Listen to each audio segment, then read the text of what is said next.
Watching everyone around you become parents while you're still waiting for your turn can be painful. You've tried the medicines, consulted the doctors, followed the advice, and still you're waiting for that positive pregnancy test. And you start wondering, will it ever happen for us? If you've been trying to conceive and feel like you've tried everything, take the next step with personalized guidance.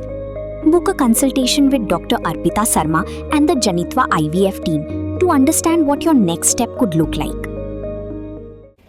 Superintendent ki Pulit ki District East Khasi Hills uba Vivek ia mulai tho bahag step jong arp sautrek unailar hajar arpun rio.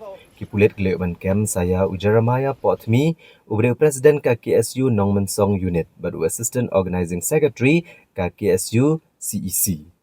Habagrani kala petai kubor hak arp sautrek unailar uba Vivek ia mula pensyai bagajing kem ya Ujaramaya ka David Halor kejing subadon keti hagajing penmi agajing kulmar bagajing penmensau ki brio belami hadian ka Black Flag Bike Rally belapelong dekat KSU haka kat kendai trek unailar.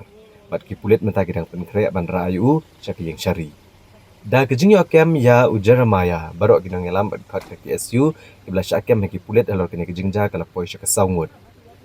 Kini gilangut kinong elam belas syakem nengkong naruk kakat kendai trek unailar ki kentup yau Presiden ka KSU Raymond Kharjana u Vice President Open Kemen Sanmiet bat u General Secretary Ruben Najar.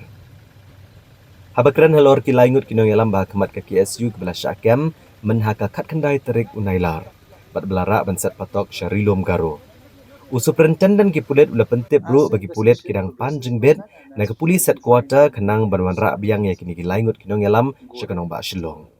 Superintendent ki Pulit belia tu bagi jingkwa ki Pulit banwalam biang ya ki Shillong kade ban pensuk bat penploy ke jing toket ke babania Halor ke jing kulmar bat Halor ke jing penkenya kaan.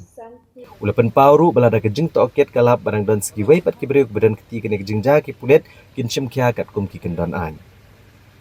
Halor ke syongsuk syongsan ha kenong ba ibor Pulit ke district kila dapen krea banbo iki kenhuan ka Central Reserve Armed Police Force bat ke Rapid Action Police Force Hashilong haduk bendekut ubnai nailar kenang ban telakam bat ban penskambiang ya ka syongsuk syongsan. So far 4 people have been arrested. 3 were arrested earlier and this morning one more member was arrested. He's the Assistant Organizing Secretary and President of the KSU Nongmensong Unit. As the investigation progresses and all that, and as we find more clues and evidence, we will go ahead with further action. No, that was we had sent them because there was apprehension that it would be a breakdown of law and order. But the situation is limping back to normalcy. We've been seeing for the preceding days there has been no incident, and due to the convenience for the IO to conduct investigation, because if the accused also are far away, then investigation is also hampered. So we have given a prayer to the IG prisons that to bring them back.